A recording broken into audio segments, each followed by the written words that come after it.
you declare your commitment to Niles and choose her as the one with whom you wish to spend the rest of your life?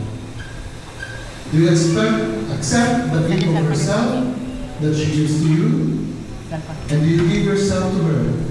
Do you pledge to endure all the difficulties that may come your way, even as you look forward and share the joys to be experienced together? If so, say, I do. I do. Mukhang mahina. I do. Yun. I do. Nice. In the presence of God and His friends, do you declare your commitment to Kerwin and choose him as the one with whom you wish to spend the rest of your life? Do you pledge to endure all the difficulties that may come your way, even as you look forward and share the joys to be experienced together? If so, say I do. I do. One more. And this time, I want you to respond, I will. So, Kerwin, will you have Niles to be your wedded wife, to live together in this covenant of faith, hope, and love, according to the intention of God for your lives together with Jesus Christ your Lord? Will you listen to her inmost thoughts? Be considerate and tender in your care of her. Stand by her faithfully in sickness and in health, and accept full responsibility for her, every necessity as long as both of you shall live. If so, say, I will. I will. Amen. Niles, will you have Kerwin to be your wedded husband, to live together in this covenant of faith, hope, and love, according to the intention of God for your lives together with Jesus Christ your Lord? Will you listen to His inmost thoughts? Be considerate and tender in your care of Him. Stand by Him faithfully in sickness and in health, and accept full responsibility for His every necessity as long as both of you shall live. If so, say, I will. I will. Amen. Palagpakan mo po natin sa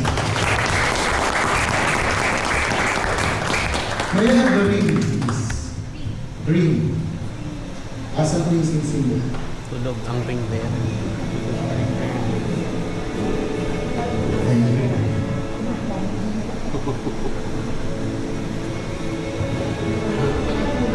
Ba't hindi si Mount? Ba't hindi sila? Ano? Hindi lang.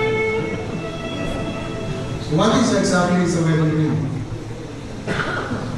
The wedding ring is a small circle with profound meaning. Its unbroken shape reminds us that love in marriage is meant to be enduring and without end. A reflection of God's everlasting covenant with His people. The ring serves as a daily reminder of the vows spoken today, a visible sign of an invisible promise. It declares faithfulness, it declares your commitment and belonging not only to one another, but also to God, who is the author of this union. Above all, the wedding ring points us to God's perfect love, a love that has no beginning and no end. As these rings are exchanged, may they remind this couple to love unconditionally, forgive freely, and give sacrificially, just as Christ has loved us. Sa mga mag-asawa ko, kumusta na po ang wedding ring natin? Nasaan po ba? Dalawa? Hindi na kasya. Hindi po rason na hindi na kasya. Pwede po bumili.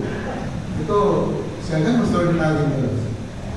Siya kasi, lumaki. Importante po. Why? Bakit po sinabi importante? Hindi lamang po yung bakit ganun importante, hindi lamang po dahil sa sinabi ko kanina. Ano yung important meaning po ng wedding ring? Alam niyo po ba? We call it early warning device. Early warning device. Kasi, especially sa inyong dalawa, whether you like it or not, kahit na mag-asawa pa kayo, maraming mga maaligid-aligid kayo ng mga hindi magaganda po yung mga intention. Yun. So, kapag tumingin sila kay Kervin, wait, take care.